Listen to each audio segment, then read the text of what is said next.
To God be the glory. Whatever questions you guys have, be glad to answer. Coach, we talked a little bit about Torian's game this year, what he's brought to the team on both ends of the floor. You know, he's an energy guy. You know, he brings a lot of energy, activity. You know, everybody knows he's extremely athletic, and he gives us some toughness. You know, he brings a certain toughness to him. You know, and he's probably one of the most efficient players I've coached on the offensive end, and you know that's come to the fruition this year. You know, with him shooting such a high percentage from the field. You know, I mean, even for a guy that doesn't shoot much outside the lane, you shoot over 80%. You know, after 14 games, I mean, you're just very efficient, and you know who you are. It's amazing his streak stopped because he missed a layup. You know, probably the easiest shot he had the whole game. You know, but that's what his activity and his energy and athleticism brings. But you know, he's worked really hard.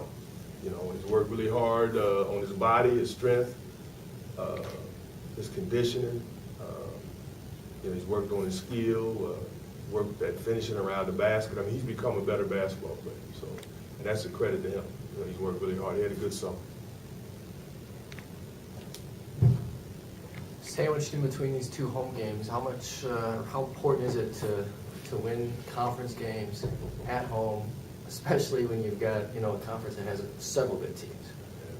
I mean, well, I think establishing a strong home court is, you know, important to on any championship run for any team. You know, and it is, you know, if you can see throughout the league, you know, winning on the road in this league has been tough. I mean, every game is tough, home or away, but you know, it's something about being on the road. I think to a certain degree, and you know, if you're gonna win the MAC championship, you got to win on the road. You know, you just can't win at home and not win on the road. So you got to learn to win both places. But you know, you give yourself a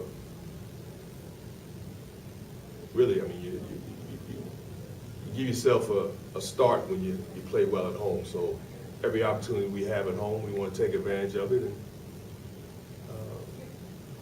next game is Akron.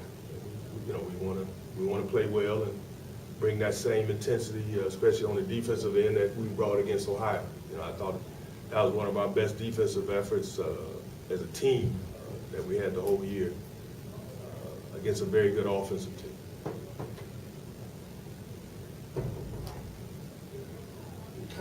Excuse me, what kind of problem will Zeke Marshall provide? He's improved over the last couple of years, and prolific shot blocker. What's he kind of? Well, hey, you know, when you got a guy that's around the basket that really you got to deal with his size and athleticism and length, you know, he's a presence around there. So you know, you just gotta really be smart, and you know, you can't stop playing inside out. That's what we do. But you know, you gotta attack him as best you can, attack his body, and you know, try to just get him involved all over the court as much as you can. But you know, 3+ blocks a game, you know, but you can't let that stop you from attacking the basket. You just, you know, you gotta be smart, and whoever he's guarding, you know, if he's gonna help, you gotta be active and try to stay involved in the game. You know, make yourself available. So, but you know, anytime you got a shot blocker and a guy with his presence, that helps your defense. about defensively for you guys with Marshall? Anybody will be paired up with him or on his own or mix it up? Well, you know, he offensively, you know, when you're that size, again, on the offense, when you're guarding him, the closer he is to the basket, generally the more effective he is when he gets the ball. So, you know, but they have they got 8, I counted 9 guys that average close to 6 points or more.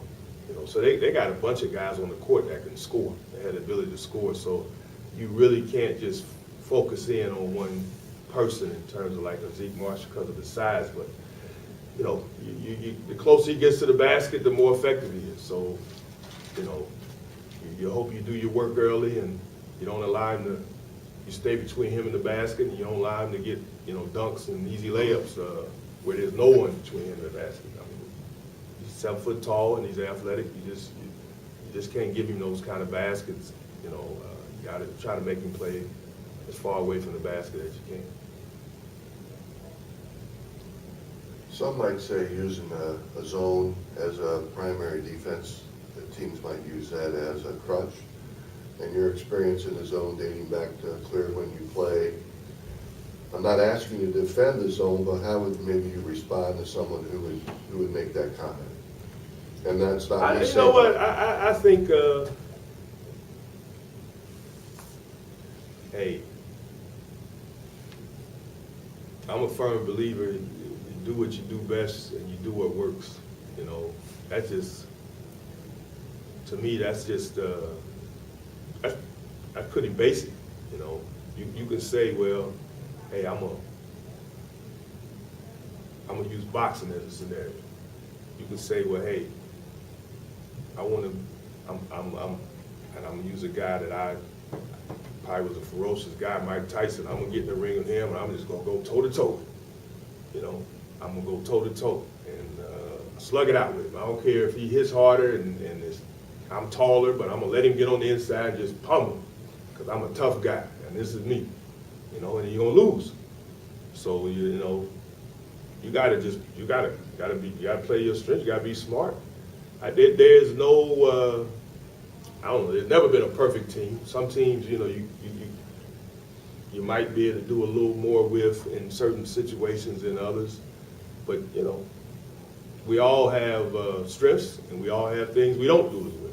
So if you can play to your strengths and kind of hide your weaknesses sometimes, I just think that's, you know, that's part of coaching, playing too. You know, it'd be like me trying to be a muscle power forward when I played and I was 190 pounds. I could say, hey, I'm a tough guy and I want to fight with Karl Malone or Buck Williams, but them guys, I better use my quickness and I better use my smarts. So I hear what you're saying. I just think you got to do you. You know what works for you, and for us, you know, at times our zone is our best defense. Now that doesn't mean we won't play man to man. You know, no question. And I think that's an area we have to continue to improve on. You know, my goal is to have them both really good, and if keep a team out of rhythm, and if one is working a little better, stick with it. But that's a work in progress. You know, so. We prepare every game, Jack, to play both defenses, man and zone. If one, we play a little more another, you know, that's just a coaching decision, and, you know, you try to give yourself the best chance to win, but I guess we all got crutches, so, you know, that's part of life. And the second part of that is, with Jordan Crawford, is he better in the zone because he can use his quickness more out front, guarding a spot rather than a man, to make it a better team? Let me say this, and really the concept between, if you're a good man team, you're a good help team, and if you're a good help team, you're a good zone team, because the reality of it is there's really not any true man-to-man defense. There's always rotations. There's always weak side help. There's always zone principles involved in a good man-to-man. You know, it just is. very few guys can just say, okay, guard your man. You know, and everybody stay with their guy. You just guard your man and stop your man. Very few people can do that. The NBA is a prime example. Even when they didn't allow zone, you know, it was always a matter of zone principles within the rules.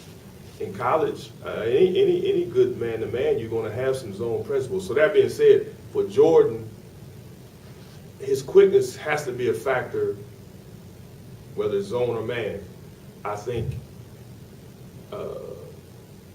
in man-to-man, he can extend his pressure. You know, we can pick up guys. He can bother the ball a little more. In our zone, you know, he don't have necessarily the length, you know, of a Scott Thomas.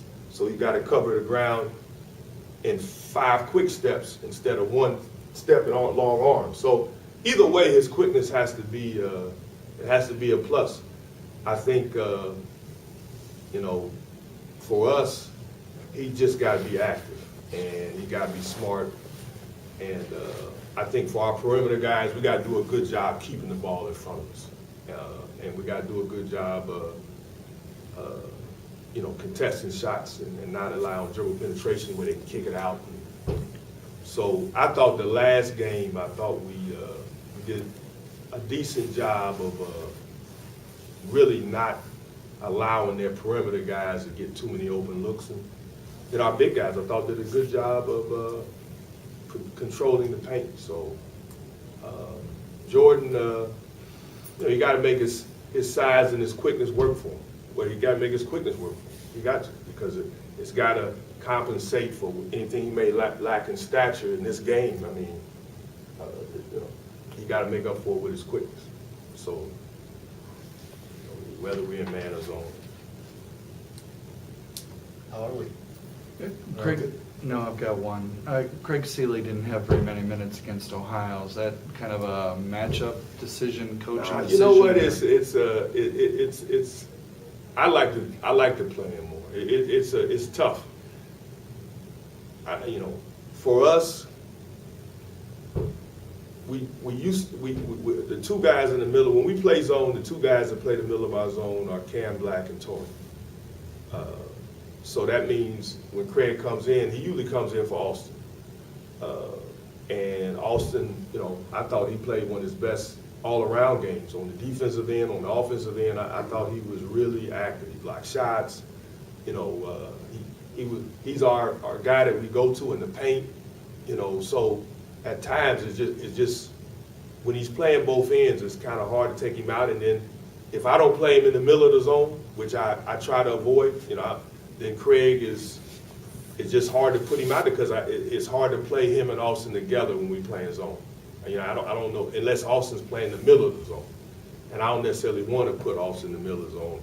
He's like our third guy that plays the middle on our roster. He's a third man. I usually play Cam and Torian. You know, they do a really good job because they play big in that area. So, you know, that's something that, you know, we talked about as a staff, you know, for the last few weeks. You know, his minutes have went down as where Austin's has went up, and the more we play zone, sometimes that makes it tough to put him out on the floor because Austin usually comes in for Austin. If he plays with Austin and we play man-to-man, then that's a different story.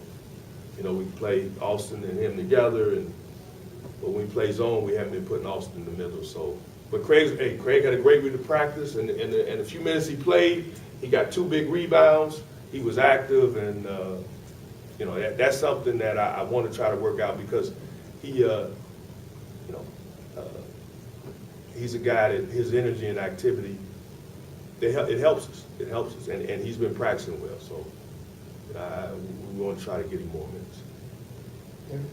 Dollar tickets for this game? Dollar tickets Wednesday.